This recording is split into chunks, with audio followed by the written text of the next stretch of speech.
Hello, Internet! I'm Elliot the Purple Ardoofus, and welcome back to The Indisputable Existence of Santa Claus by Dr. Hannah Fry and Dr. Thomas Elleron Evans. Today we're covering chapters 6, 7, and 8.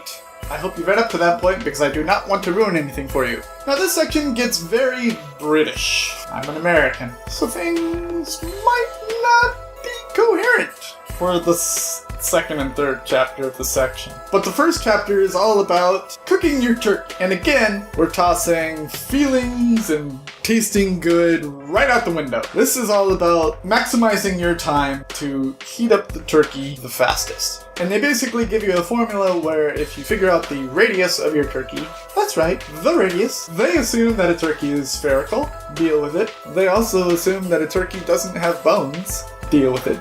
But once you have the radius of a turkey, you can figure out just how long you're supposed to cook it, so that the entire turkey reaches the temperature needed to eat it healthily. To eat it and not get sick. They did put the disclaimer though that they were testing this out in July and that they couldn't use turkeys, so they had to use large chickens. When they tasted it, it did not taste good. Because they're not cooks, they're mathematicians. While this may be the most efficient way to heat up your turkey quickly, it's probably not the most delicious way. Now we start getting into the British chapters, because this next one is all about Christmas crackers. I have run into them once or twice, but this is describing a game with them, and I never played a game with them.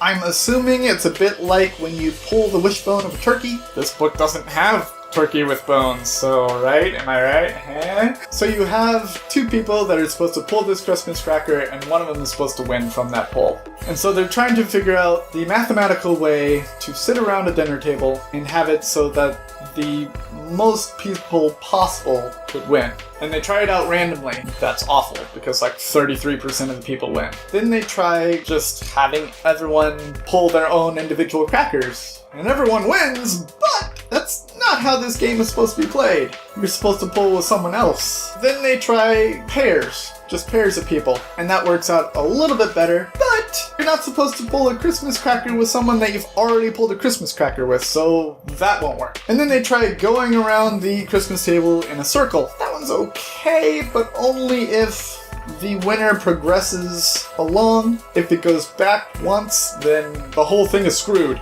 And then you start getting into groupings, like groups of 3 and groups of 4. Groupings of this size means that you won't have people re-pulling from the same person, and it also has everyone pulling the same amount of crackers. So that's perfect. Then we go on to the next chapter, which is all about the Queen's speech. Supposedly, the Queen gives a Christmas speech every year. I don't know. We don't have that here. Our president doesn't give a Christmas speech that I know of. We are certainly not required to sit down and watch it every year. But they have taken every speech that the Queen has given and calculated the probability of every word used and used something called the Markov chain to predict what the Queen's speech will be. And they have to run it through more than once, because if you run it through just once, it'll come out kind of like gobbledygook and it might loop upon itself. What the Markov chain actually is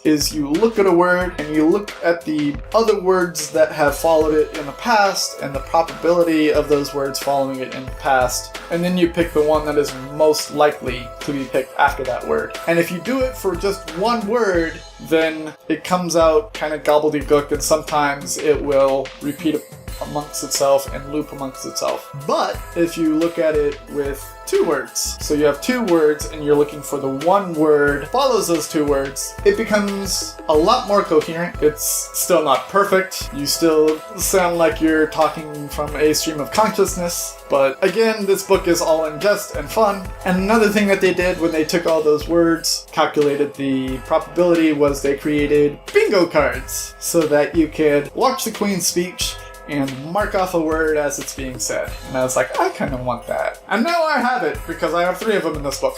The next and final section of our book covers how to win at Monopoly and Santa Claus's weight. So that should be fun. What Christmas culture would you like to learn more about? Like right now, I'm learning more about Britain than I might ever need to know. Is there a culture out there that you would like to know more about? The question that I had yesterday is, what is the best present that you have ever given? This is gonna sound real really selfish and stuck up with myself. But here it goes anyways. The best present I've ever given is me. I was in the military. I decided to go visit my mother. It was for my birthday, which is right after the holidays. And I didn't tell her that I was coming. And I snuck up to her at work. The way that her face lit up, it was awesome. Do not forget that the next book that I'll be reading is The Drawing of the Three by Stephen King. Go out and grab it by any legal means necessary. Borrow it from a library, borrow it from a friend, buy it at a bookstore, buy it on a Kindle. I don't care what you do as long as it's legal and you read it before I ruin it for you.